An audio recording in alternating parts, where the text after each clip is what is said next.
हाय, hello, नमस्कार मंडळी. आज तुम्हाला एकदम सोप्या पद्धतीने झटपट होणाऱ्या खमण डोक्याची रेसिपी दाखवते, जी कुणीही सहज बनवू शकेल.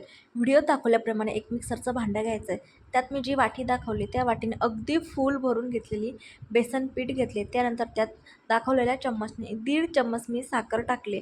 त्याच चम्मचने 2.5 चम्मच लिंबाचा रस टाकलाय. चवीनुसार मीठ आणि हळद टाकले. सगळ्यात महत्त्वाची गोष्ट यात काय येते माहिती आहे का? यामध्ये पाणी. आता पाणी किती टाकायचं तुम्ही कुठलंही माप घेऊ शकता, पण जेवढं पीठ घेतलं आहे तेवढंच अर्धा पाणी टाकू शकता. इथे मी वाटीभर पीठ घेतलं होतं, तर त्याच वाटीने अर्धी वाटी पाणी टाकायचं आहे आणि एकसारखं मिक्सरला फिरून घ्यायचं आहे. याचं काय होतं माहिती आहे का? मिश्रण एकसारखं मिक्सरला फिरतं, त्यामुळे ढोकळा अजिबात कच्चा राहत नाही किंवा फुगत नाही, शिजत नाही, अशी कुठलीही काहीही तक्रार यात होत नाही. तुम्ही बघू शकता मी मिक्सरला फिरून घेतले आणि पीठ जे अगदी बरोबर आहे, जास्त पातळ नाही, जास्त घट्ट नाही. त्यानंतर मी ते एका भांड्यामध्ये काढून घेतलं आहे आणि सगळ्यात महत्त्वाची गोष्ट ना, हे व्यवस्थित मिक्स झालेलं असतं ना, त्यामुळे याला आपल्याला परत असं जास्त मिक्स करायची गरज येत नाही. तुम्ही बघू शकता मी फक्त 1 ते 2 वेळा फक्त ते हलवून घेतलं आहे. त्यानंतर आपल्याला ज्यात हे मिश्रण लावायचं आहे त्याला व्यवस्थित तेल लावून घ्यायचं आहे आणि पाणी आधीच गरम करायला ठेवून द्यायचं आहे, म्हणजे आपला ढोकळा लगेच वाफेवरती शिजेल. म्हणजे असं नाही व्हायला पाहिजे की पाणी थंड आणि आपण ढोकळा ठेवला, ते पाणी गरम व्हायलाच 10 मिनटं लागतील, मग परत 15 मिनटं ढोकळा शिजायला.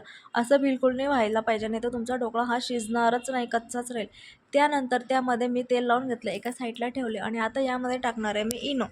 इनो टाकला नंतर लगेच थोडंसं पाणी टाकायचं. अगदी काही सेकंदातच एकदम पूर्ण, म्हणजे 1 मिनिटसुद्धा नाही लागू द्यायचं. काही सेकंदातच पूर्णपणे व्यवस्थित मिक्स करून घ्यायचं आणि तेल लावलेल्या भांड्यामध्ये ते मिश्रण काढून घ्यायचं. याला खूप तुम्हाला लवकर करायला लागेल, नाही तर याच्याने काय होतं, जोपर्यंत इनो ॲक्टिवेट असला तरच ढोकळा फुलतो. जर ॲक्टिवेट नसला आणि तुम्ही तो लावला ढोकळा शिजायला, तो शिजतही नाही आणि फुगतही नाही. त्यानंतर तेल लावलेल्या भांड्यात काढून थोडंसं टॅप करायचं, त्याच्याने वरती जे बबल्स येतात ते निघून जातात आणि गरम ठेवलेलं पाणी असतं ना, त्याची वाफ तयार झालेली असते. हा ढोकळा तिथे लावून द्यायचा. परत परत उघडून बघायचा नाही. 12-13 मिनटानंतरच बघायचा. त्यानंतर तुम्ही बघू शकता मला फक्त 13 मिनिट लागले ढोकळा शिजायला. मी चेक केला आहे, ढोकळा एकदम परफेक्ट शिजलेला आहे, कुठेही कच्चा राहिलेला नाही. तो मी काढून अगदी पूर्ण थंड होऊ द्यायचा. गरम गरम ढोकळा अजिबात काढायचा नाही. 10 ते 15 मिनटं त्याला मी थंड केला. त्यानंतर एका प्लेटमध्ये सहज टॅप केलं तरी तो लगेच निघाला.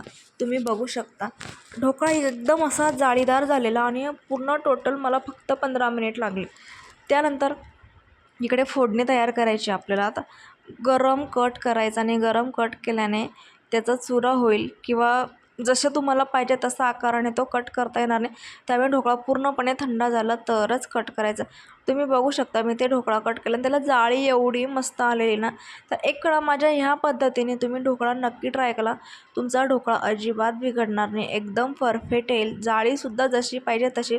फक्त वाफेवरती जर ढोकळा तुम्ही लावला ना तर परत परत त्याला चेक करू नका. पूर्ण 13 किंवा 15 मिनटं होऊ द्या, त्यानंतरच तुम्ही ढोकळा चेक करा. बघू शकता तुम्ही ढोकळा किती स्पंजी झालेला आहे. सहज दाबला तरी तो किती दाबल्यानंतर पुन्हा वरती त्याच्या जागेवरती येतो आहे.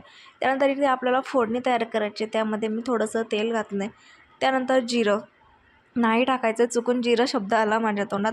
मोहरी टाकायची, हिरवी मिरची, कढीपत्ता. मोहरी छान तडली का त्यानंतर हिरवी मिरची, कढीपत्ता टाकायचा आहे. पाणी टाकायचं आहे. त्यात चवीनुसार साखर, मीठ आणि लिंबाचा रस टाकायचा आहे. पाणी थोडंसं जास्त करायचं आहे यात फोडणीचं. कारण माहिती आहे का, जेवढं पाणी तुम्ही ढोकळ्यावरती टाकाल ना तेवढा तुमचा ढोकळा जो आहे ना तो स्पंजी होणार असतो. पूर्ण अशी फोडणी तयार करून घ्यायची आणि ढोकळ्यावरती पसरून घ्यायची. वरून मस्त हिरवीगार कोथिंबीर टाकायची. असा हा एकदम कमी वेळेत झटपट तयार होणारा ढोकळा आहे. अजिबात बिघडणार नाही. मी सांगितल्याप्रमाणे एक वेळा हा ढोकळा तुम्ही नक्की करून बघा आणि केल्यानंतर मला नक्की कमेंट करून सांगा की तुम्हाला माझी ही एकदम सोप्यात सोपी ढोकळ्याची रेसिपी कशी वाटली.